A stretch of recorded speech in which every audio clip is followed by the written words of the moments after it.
I'm talking about sort of a familiar question to all of us, which is like, how should a principal delegate to an agent? And by principal, let's say it's Congress or the American people or some such. And by agent, let's call that an agency. But we can imagine this going farther down where, the head of the agency is delegating to some lower level people at the agency. But let's just focus on the top level type of thing. So this is not a surprising question to scholars of administrative law. And we traditionally ask, should you delegate? How much should you delegate? How much should you decide for yourself? And we talk about, like, when you do delegate, do you use rules? Do you use standards? Do you use discretion? These are the type of questions we ask. We presume that you need some delegation, maybe because, as a principal, maybe because you lack expertise is the easiest way, or maybe you just don't have time. Maybe it's just like you can't do it all yourself. So for one or both reasons, that's why you're delegating. And I'm going to talk about like a way of delegating, which I'll call bounded. I don't even know if I like the term anymore, but there it is. So what do I mean by bounded? I basically think, I'm thinking of a number that the principal is required to hit in some sort of way. So we can think about this in terms of, one way to think about this is like a curve. So like a grading curve for exams, that's often accessible to academics. Do you want to have a curve? Do you want to you can set a mean for a curve, you can set a mean and a variance, you can set the entire distribution. We can do all of these things. When do you want to do that versus telling the professor, sort of, you pick the curve, judge based on quality or something like that. And there are going to be trade-offs. We see both curves and the lack thereof in universities and throughout and everywhere. So, and in administrative law, I just want to I'm going to focus for our purposes on this question. So, a regulatory budget. Basically, we heard in the first paper that it's relatively easy for an agency to quantify costs. Costs are the easy part in a cost-benefit analysis. It's the benefits that are the problem. So in a regulatory budget, you tell your EPA, you have X dollars of costs you can impose. Maybe you do it on an annual basis, you do it in total, whatever you do, and then you say, and you figure it out. You have up to X, and then you pick the regulations. So and we'll often see you could do it that way, or you could do. We don't do that.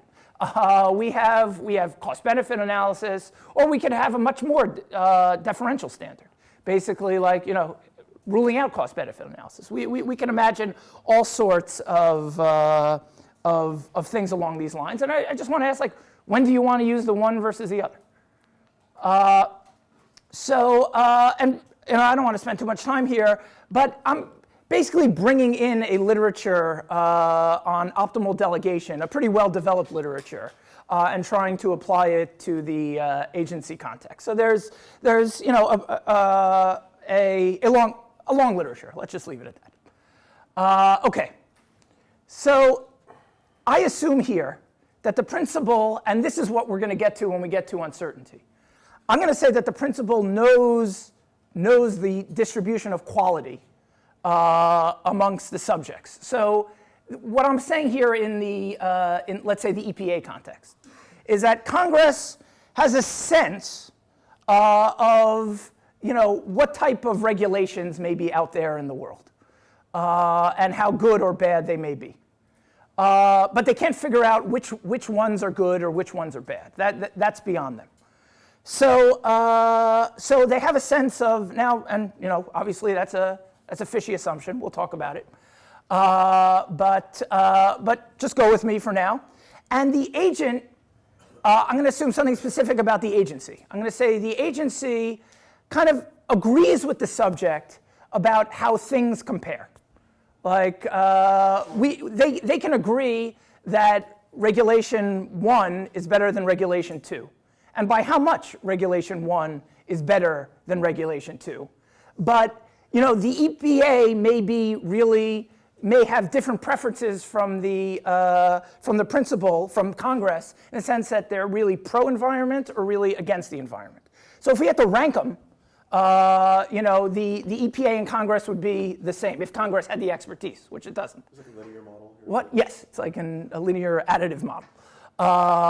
So that would be, or it could be that the EPA is, just against. Like all of a sudden, if you're a Republican Congress, you think the EPA is too pro, or if you're a different Congress, you may think the other way. All right.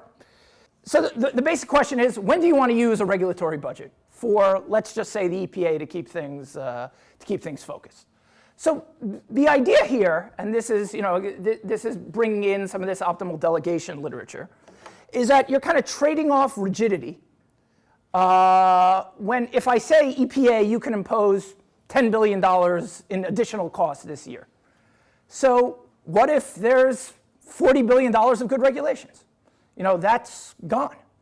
We can only get 10 billion. So that's a loss. Or what if there's $1 billion in good regulations?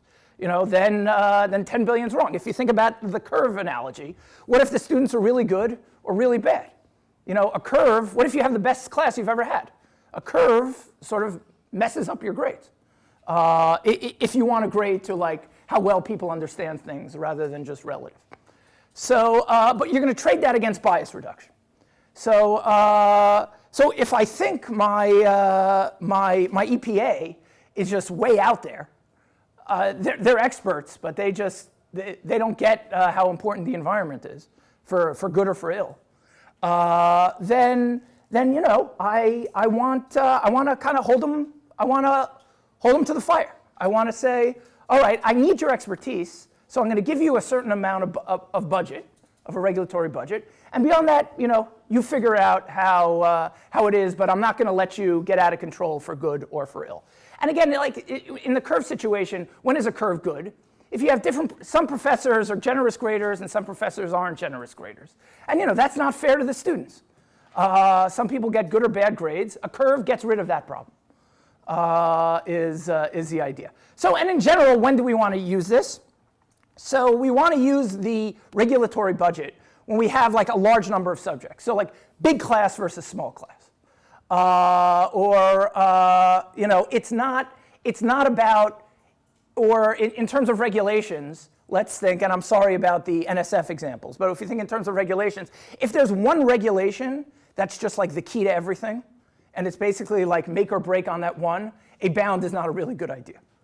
But if we imagine the EPA as evaluating 20,000 different regulations of like a certain amount of size, we got to pick a certain thing, then this might work pretty well. Because like if we assume like independence and things like that. And by the way, this becomes more and more data intensive if you're not just specifying like the average grade, but you also specify the curve, how the variance. You need more and more and more data to do this.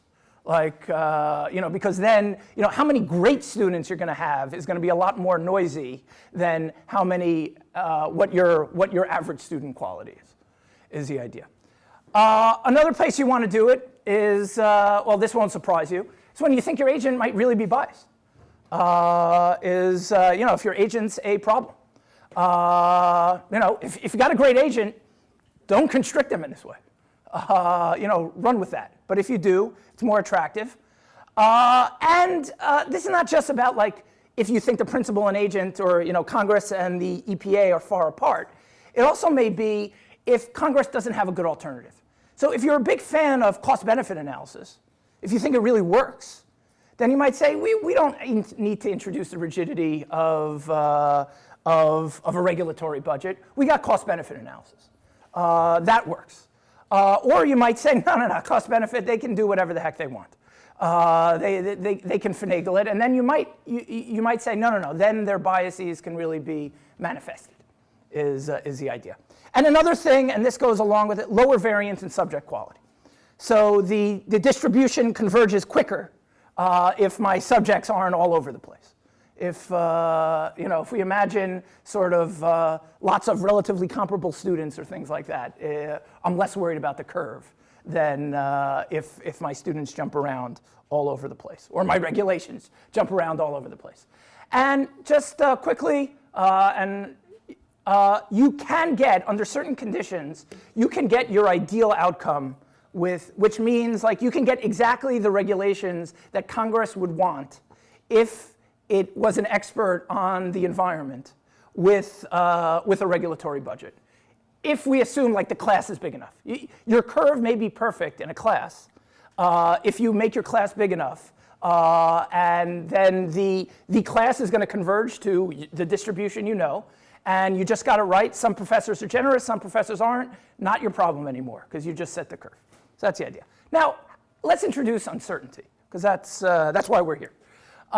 So let's assume that the principal doesn't know the distribution of the subject of subject quality. So my first approximation would be, well, if you have no idea what type of students you have, and you're trying to have grades reflect sort of the quality of the students, it may not be a great idea to set a curve that indicates absolute quality. And I think that's my first thought. It's nothing particularly deep, but I think we should hold on to that. Like that's not a bad. You're introducing a bound induces a certain type of rigidity.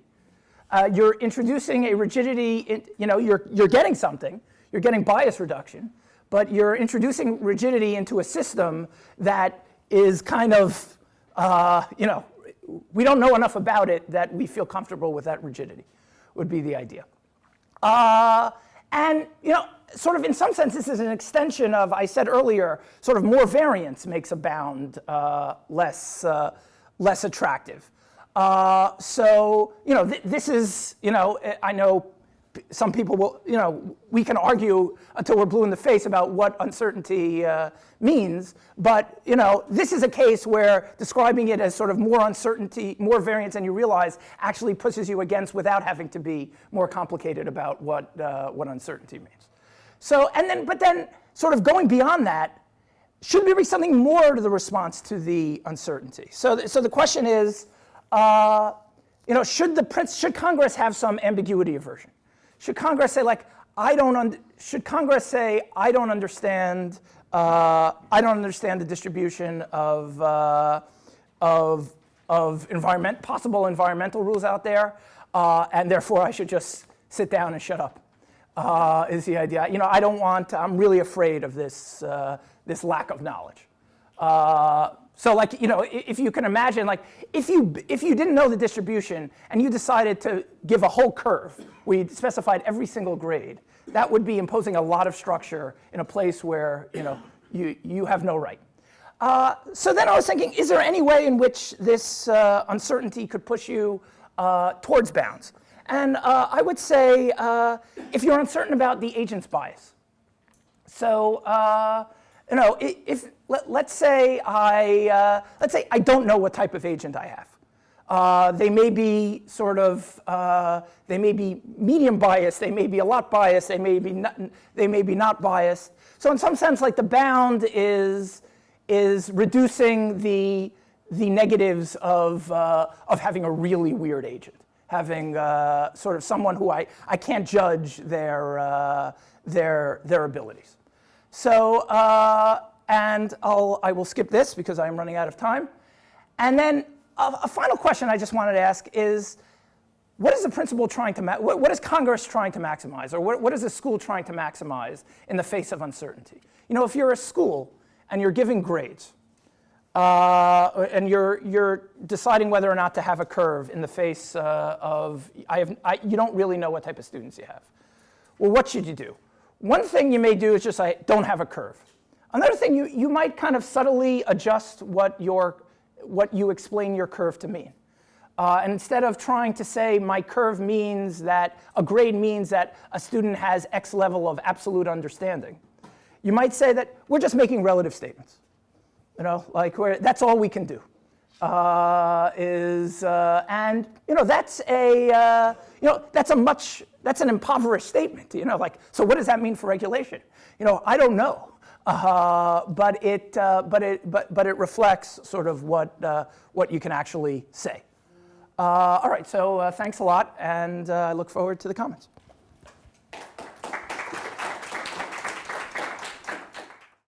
Here, so let me just begin with some summary of what is this paper. I have to say I really enjoyed reading it. I learned a lot from reading it. It brought a lot of issues that I thought about a long time ago, and I just couldn't take them any further. So this was really very nice stimulation, especially in a context which I'm not most familiar with. So Yair did a great job in explaining what is going on. So let me just sort of briefly summarize this. Bounded institutions. Regulators decide on a budget. I like to think about it as a budget of something. It could be actually a more complicated budget like a distribution. And agents allocate the budget between the cases. The example of the NSF with some qualifications. Grading on a curve is maybe a clearer example.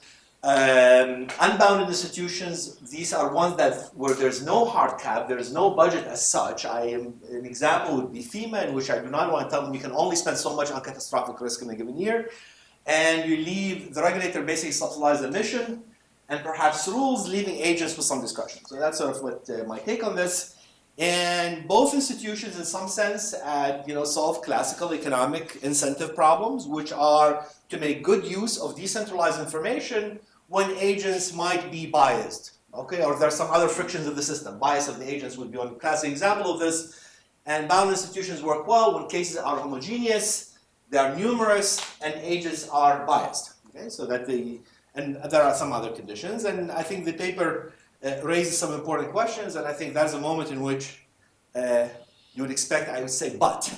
Okay, and I want to have some things to add to the presentation, and so this is the basic setup of the paper, and what I want to spend my time on is linking it with the subject of this conference, which is deep uncertainty. And this is something that was commented on towards the very end, and in the paper you can see that I'll point out later on, the analysis is much more firmly grounded in, I would argue, the risk case, much more tentative when it comes to the uncertainty case. Risk and uncertainty, which is the main topic of this conference. Uncertainty is deep as opposed to, I guess, shallow risk. Fundamental versus transitory, uninsurable versus insurable, and measurable versus measurable. These are actually the terms that Knight used. Scientific uncertainty versus, I guess, actuarial and Knightian uncertainty, as opposed to what most of us economists do most of the time. A lot of the interest in Knightian uncertainty comes from as a reaction to some perception that people's research does not seem to be paying enough attention to this phenomenon, whatever that phenomenon means. And the distinction, whatever it means, seems relevant to institutional choice, in particular bounded and unbounded, but I think much more broadly to other issues. And the paper, I think, touches on this question, which is basically as soon as the principal does not know the distribution, then we live in a world of uncertainty, and that raises some fundamental problems. But the analysis of this case is more tentative, as I suggested earlier. Now, if law scholars spend most of their time using jargon and talking to each other, imagine what economic theorists do. The situation is even more dire. On the other hand, I take some solace in thinking about what Keynes said. It is the ideas of defunct economists and political philosophers are more powerful than is commonly understood. Indeed, the world is ruled by little else. Imagine the situation where 100 years after the publication of the writing of Knight's book, we're still talking about these ideas, and they shape our thinking, and they have a very big impact on us.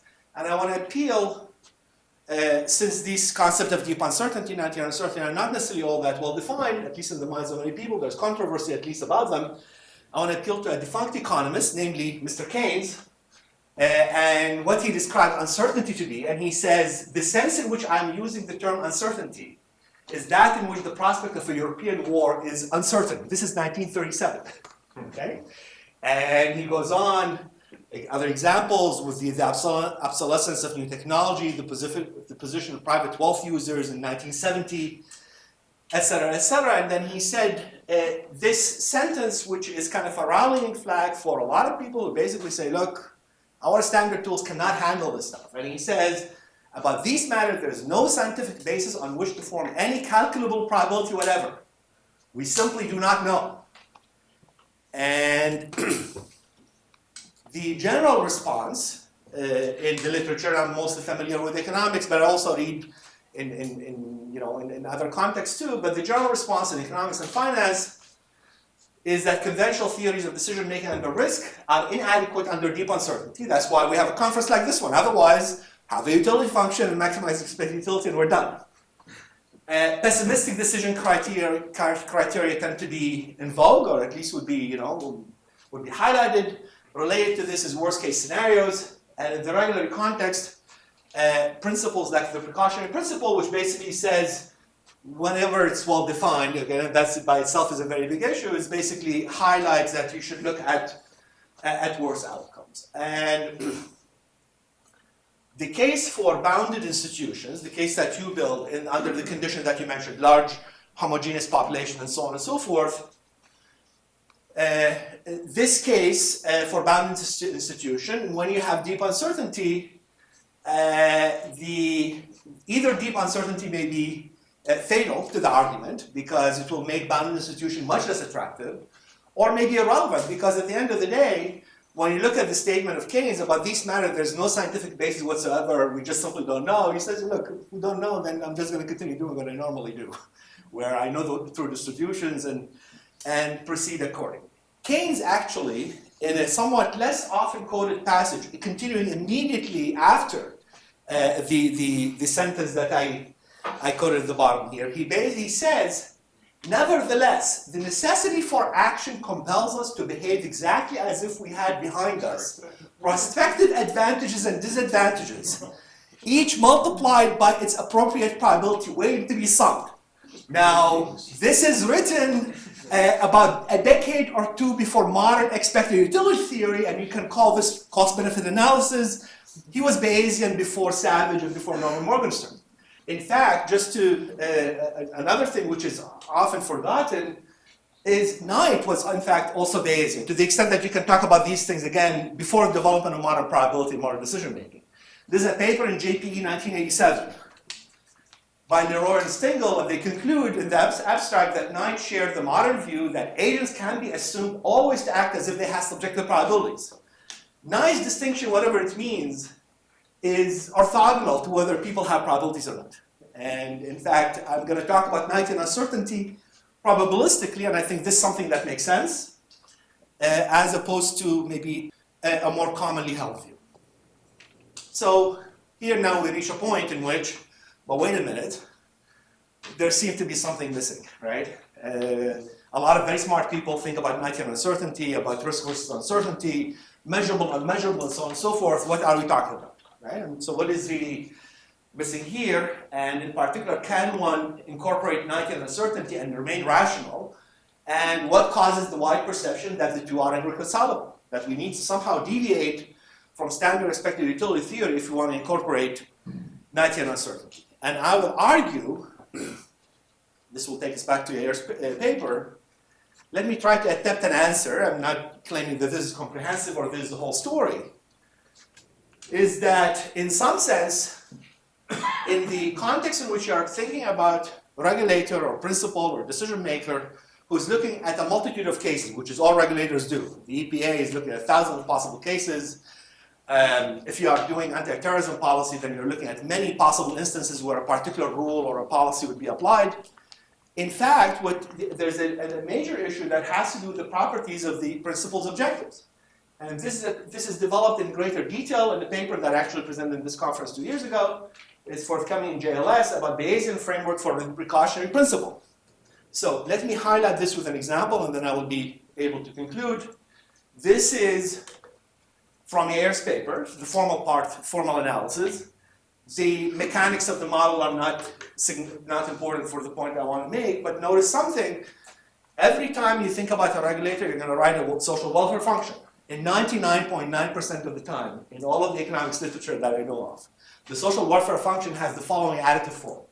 You will have some individual utility or cost associated with each case, and the planner is summing these things up. Okay, that is totally the standard thing to do. So what happens in this case is that the planner's objective is additive in outcomes. And this is, as I said, is the more common practice in welfare economics. The problem with this is that this entirely eliminates the impact of uncertainty. And so let me have the following example.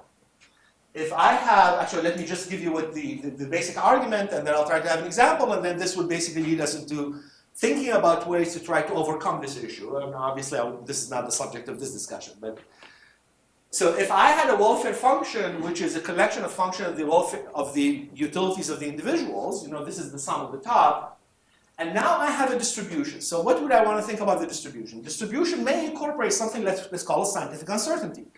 I either think this new medical treatment is good, could be probabilistic, it doesn't necessarily cure everybody, but there's going to be some distribution, some IID distribution, a known distribution, risk on the outcomes of the individuals, or there's some subjective doubt I have that this new drug or this new treatment is a disaster, right? All of this is summarized by a distribution, and the distribution could, of course, potentially be correlated across the cases. In fact, my subjective uncertainty about the effectiveness of the treatment can be translated in terms of correlation. I don't know whether this is a good drug for everyone or a bad drug for everyone. But here's the problem. The moment I write down the welfare function as an additive function of the individual welfares, because of the very elementary property that expectations and sums commute, the expectation of the sum is the sum of the expectations. But once I write down this, which is really the same, identical to this, right? Once I write this, now I'm looking at a case-by-case basis, and all information about correlation doesn't matter. It's completely gone, right? And so the scientific uncertainty just evaporates. And now you look at, I think people would have a legitimate argument saying, I look at the welfare criterion of this type, I want to think about precaution, I want to think about scientific uncertainty and the like. When I write down this in the standard welfare function that economists write down, it's gone. So therefore, I need some other principle. And sort of that is the point that I developed in the paper I mentioned earlier, and in also subsequent work. So let me just give you maybe a stark example. Think about an example of catastrophic risks. Catastrophic risks all invariably have to deal with death and life. So imagine the case, this is the simplest possible case. You have uncertainty. You have two outcomes. X means life, Y is death, and that is the individual outcomes. And let's imagine the following two types of lotteries. One lottery, you have a 50-50 over everybody lives, everybody dies, okay? This is, I think anybody here will call this uncertainty, right? I don't know if a meteor will hit Earth and destroy life, right? The 50-50, I hope, is not the accurate probability, but you get my point, right? I don't know, most likely there will be no pandemic, but there's a small probability there will be a pandemic that is killing massive number of people. Yeah, so this is the type of, compare this with 50-50 independent lotteries on the same outcomes. So if I think about life is 1 and death is 0, for example, and again using 50-50 so we don't have, we have simple numbers to work with, if you're looking at the 50-50 independent coin flips for each individual, then if n is large, then this is basically saying I'm almost certain half of the people will get 1, half of the people will get 0, right? And while with the one above, I have a 50-50 probability, a subjective uncertainty that everybody will get 1, everybody will get a 0. Now these are very different animals. And you can imagine a planner saying, this is very much like risk. It's unavoidable, but I can quantify it. I know what the probability is. I can look case by case and then just examine them accordingly. The first one, when we think about catastrophic risks, all of the example that comes up with terrorism or with climate change and the like are more like the previous example. Yet, when you have an additive welfare criterion, they're completely equivalent. The thing is that what the additive utility form confounds subjective uncertainty about aggregate risk with quantifiable objective risk in individual cases, right? Now, this is not a problem with the Bayesian framework, it's a problem with having additive utility functions. And there's a long story in that welfare literature for why this may be reasonable or not reasonable. That is really what is going on, in my opinion. Now, let me just conclude. The above cited paper discusses this at some length, and I have some more formal work that is done after. So in some sense, to just in the remaining few seconds, this is a very nice paper. The questions of institution design is of great importance, and it fits well with the issues arising in a Bayesian framework for Knightian uncertainty. The fact that Yair has mostly focused on the bounded institutions case, I think this is for a reason, because dealing with the unbounded case is really hard, right? Dealing with correlation is very difficult. And on the other hand, a lot of the issues that arise with Knightian uncertainty, deep uncertainty, would be relevant to this, to rule versus discretion, subjectivity and disagreement in policy, fairness, and the like. And the paper quite rightly anticipates these issues, and I think that's one of the reasons I found it to be exciting for future. Thank you.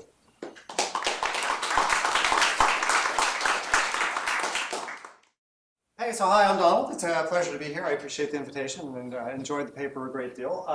There are two things you should know about me when we get started here. So the first is about a month ago, I and the Urban Institute co-hosted a conference in Washington with the Becker Friedman Institute on uncertainty and economic policy. I thought it was a terrific event. I highly recommend to you that if you didn't watch it live or get the papers, that you visit our on the website and check out the papers.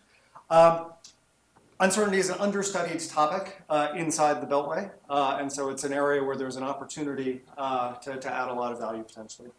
Second thing to know about me is, so I used to teach at the University of Chicago at the business school way back in the mid-90s, but then something went wrong with me and I moved to Washington. And I've worked on economic policy. Is that order? Yes. Yes. No. Oh, well, yes. And so the last 15 years I spent working on economic policy. I've done 2 tours of duty working for Congress, who's the principal here. 2 tours of duty working in the White House, which is in some sense the agent, although it tries not to be. And then now in think tank land. And so have a variety of perspectives on this, but I actually have some sympathy from my time working for Congress for the principal's view on these things. So we'll see how that suffuses what I have to say. So first thing, when I was reading the paper for the first time and the second time, I had this incredible sense of deja vu when I was reading the analytic portions.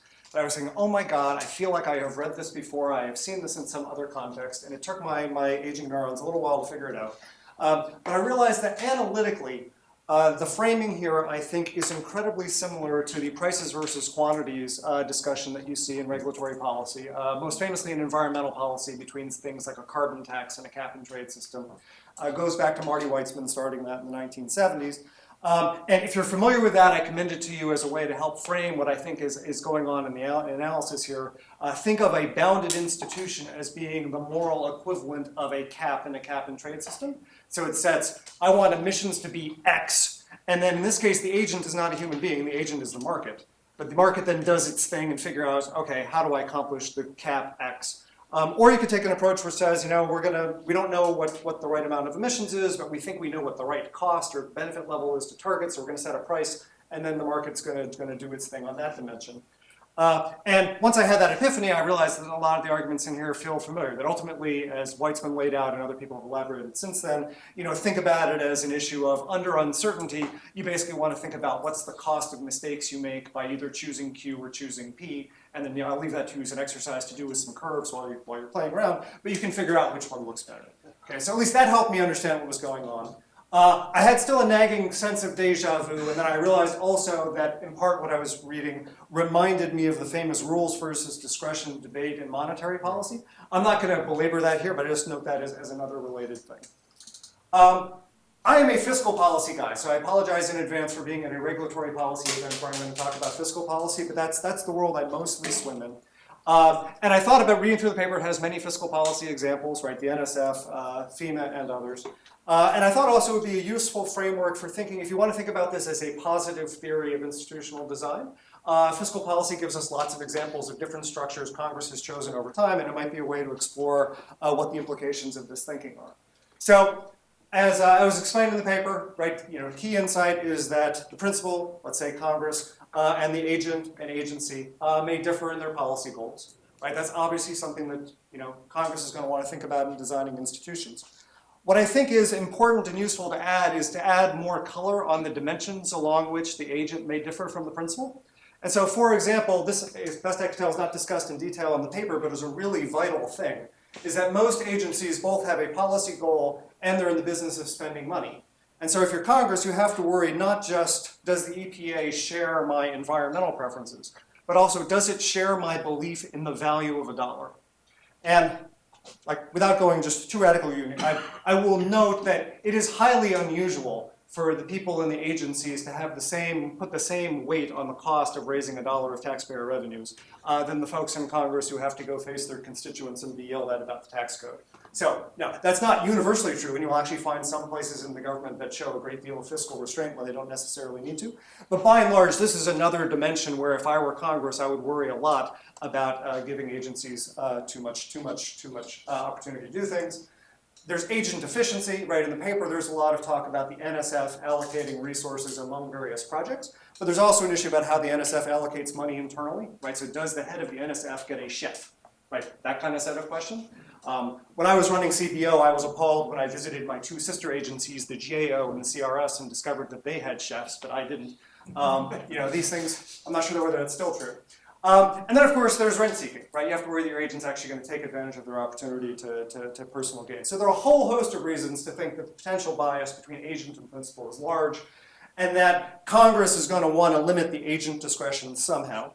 And then there's this nice insight that one way to do it is through a bounded institution. The other way to do it is through rules. The first few times I read the paper, I had a hard time getting my mind around the word unbounded, and I think this was mentioned in the original presentation, that unbounded sounded to me like, though that would be something nice to have. I think in practice, most unbounded institutions are incredibly bound by rules and limitations that Congress puts on them. And so if you ever came to me and gave me the choice that behind door number 1 is a bounded agency and behind door number 2 is an unbounded agency, which one do you want to run? Right? The answer is you want to choose the one behind the bounded door, right? Because that's the one that actually gives you, the agent, more discretion, more likely. So first example, I'll speed it up here, is so discretionary spending, right? This is the canonical bounded example. Congress appropriates money every year. Agencies then determine how to use it. Obviously, there's some constraints on that. As a matter of kind of positive political economy, positive institutional design, it's interesting to note that actually discretionary spending has only literally been abound in a sense of the paper since 1974. Among the many things that Richard Nixon did to tick off Congress was to not spend money. And so at that time, they drastically reduced the president's ability to not spend money, and so turned what used to be a cap into what in your language is a bound. Unexpected situations happen, right? We have emergencies, we have wars. There's this issue about how you should fund FEMA, how you should fund DOD. And I think an important thing there is, the structure that we've pursued is one where we do it through a bounded institution, but then we give Congress the flexibility to respond. And so a key thing in analyzing a bounded institution is basically how fast can the principal respond. And if the principal has flexibility in the middle of whatever the period is to change their mind and inject resources and withdraw resources, that makes bounded institutions look more attractive because basically they can change the bound in real time. Whereas if that's hard, right, then the drawbacks of a bounded institution become more severe. Okay, on mandatory spending, think about mandatory spending, right? People inside the Beltway sometimes call it entitlement spending. We geeks, I think of it more as Congress writes a formula into law, and then the job is for the formula to execute. The administrative costs are usually discretionary to control the agency. Mandatory spending is usually not predetermined, so you don't actually know how much money is going to go out the door. That's what makes it interesting from a budget point of view. But the agent, I'm going to argue, is still constrained, right? So it isn't as though this is an unbounded program that gives the head of the Social Security Administration unfettered opportunities to lavish money around America, right? Instead, what it's going to be is that they have to live within the formula. And so again, I'm going to say that the word unbounded, again, I should note, in all my work done in economic policy, kind of every year of doing it, I realize more and more that the words you choose matter relative to the analysis. And so for me, it took me a while to grapple with the fact that actually unbounded here is going to tend to be coupled with tight restrictions, which is going to tend to be bad from the agent's point of view because we're going to have less discretion. So, world's simplest model of a mandatory spending program. There's going to be money that goes out the door based on who's eligible, which of those people who are eligible actually take it up. A fascinating issue in public policy is that you often do not have 100% take-up. How big the benefits are and what the costs are providing those. And I just want to point out that a program like this could hit anywhere on the bounded to unbounded spectrum, but that typically if it's going to be towards the unbounded spectrum, there's going to be a great deal of restraint on what the agent can do. And so one example is a program called Temporary Assistance for Needy Families. You guys might know it as welfare. It's kind of the modern version of what welfare is. this turns out to be the one major block-granted federal mandatory program. So there's a fixed amount of dollars. The agents here are the states who, under some rules, then decide how it's going to be allocated. But this is an example of a purely mandatory program that is completely bounded, just as an existence proof that it's possible to have mandatory programs that are bounded. At the other extreme is probably something like Social Security, which is our largest federal spending program. So it's unbounded in the sense that there's no overall cap, no overall budget. But what these blue arrows here are connoting are just areas in which Congress has been very precise about specifying who's going to qualify, what benefits they qualify for, what the cost of those is. It turns out it's $1 for dollar. There is a little bit of discretion for the beneficiary. Do you sign up when you're 62? Do you sign up when you're 66? Most of the people in this room should sign up when they're 66. But there's no real agent discretion. Right, so if you're someone who wants to go to Washington and make important and big decisions, right, running SSA is not the most exciting thing in the world. If you're interested in disability policy, that's actually slightly less true because there is an element of discretion in the way that it's adjudicated about whether or not someone qualifies, whether their disability qualifies. So there's a little bit of discretion here that's being exercised by the agent. But again, it's primarily an unbounded, in the language of the paper, program that's still very, very constrained by the formulas that are out there. I'm not going to go through all these in detail, right? Food stamps, it opens up a little bit more. It's actually now known as SNAP. Medicare, so Medicare would be a fascinating one to look at if you wanted to do kind of the positive version of institutional design. It's, borrowing from Facebook here, it's complicated. There are parts of it that are specified very clearly in law, who's eligible. There are parts that vary over time but are often very carefully specified about the cost, how much your doctors paid. For a while, actually, how much physicians were paid was literally bounded in the sense of the paper. We changed that a few weeks ago, but and then a variety of discretion in the middle that's very spread among lots of agents, among the beneficiary, among the insurance plans that participate in Medicare, a little bit at the agency itself. Very, very rare to find a truly unbounded, now I'm using air quotes because I'm turning unbounded into the vernacular sense of unconstrained. The Federal Reserve, right, which would be a fun organization to run, right? If that's door number C, that would be fun. So the Fed, as best I can tell, decides how much money it wants to spend itself. Now the Fed has a unique advantage over every other agency of the federal government in that it creates money. And it's also, I should note to its credit, it's been running at a $80 to $90 billion profit per year the last few years. So it is actually the 5th largest revenue source for the federal government at the moment, bless its soul. Another example actually turns out to be the Congressional Budget Office. So the Congressional Budget Office was created by the 1974 Act as part of being mad at Richard Nixon. This was a good thing that Richard Nixon caused to happen, in my view. Opened its doors in 1975, and for its first year, Congress literally gave it an unbounded budget. And the reason why is they had no clue how big it ought to be, and they trusted Alice Rivlin and Bob Reischauer, who were the founding director and deputy director, to go figure it out. So they gave them like a big giant, I mean, it wasn't literally unbounded, but the bound was much bigger than they could ever spend. And they were said, go create this thing. And then after, I forget how long, but after about 10 months later, some congressional staffer came in and said, how much money are you spending? And then they announced, that will now be your cap going forward. Right? So there is actually a certain logic to that, when you're starting up, you don't really know what something should be, you have an agent you really trust, you can actually give them something literally unbounded. Another example which does not get anywhere near the attention it deserves, and I'm also talking in my book here because I work on these programs, but the federal government does a lot of policy not literally by taxing or literally by spending, but instead by insuring things and by lending people money and by doing loan guarantees. They're very complicated budget-wise. They're very hard to monitor. People are confused by them. And there actually are some here where sometimes it seems like at least parts of them are unbounded. And so, for example, I was quite struck that President Obama last summer was able unilaterally, by regulatory fiat, I don't mean in a bad way, I just mean by regulatory action without asking permission from Congress, to make a change to the student loan program that cost more than $20 billion. Right? That is very, very rare for someone in the executive branch to be able to move that kind of money without having to ask Congress's permission. But whether they intended it or not, it's a program where Congress has given the executive branch that kind of scope of ability to make decisions about how much spending there is. Okay? And then finally, just to wrap this up, I just want to note there are several places in the current policy debate which have aspects of the bounded versus unbounded discussion, which I think are interesting. They're usually framed in terms of risk or in terms of, is the proposed change a secret way to cut the budget?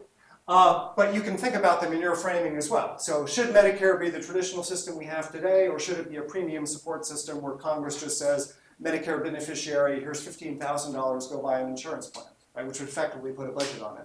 To what extent should we block grant programs like food stamps and other things like we do in TANF? And then one that I have never gotten an answer to, and would appreciate if anyone wanted to dig on it, almost all health programs operate as mandatory, unbounded ones, because the idea is you don't really know how many people are going to sign up, you don't know what healthcare costs are going to be, and so you're going to manage it with rules rather than trying to cap it, except at the VA. I have no idea why this is true, and you may remember the VA controversies from a year or so ago. But there is this portion of the VA where much of it is done by mandatory, where its health is actually subject to a bound.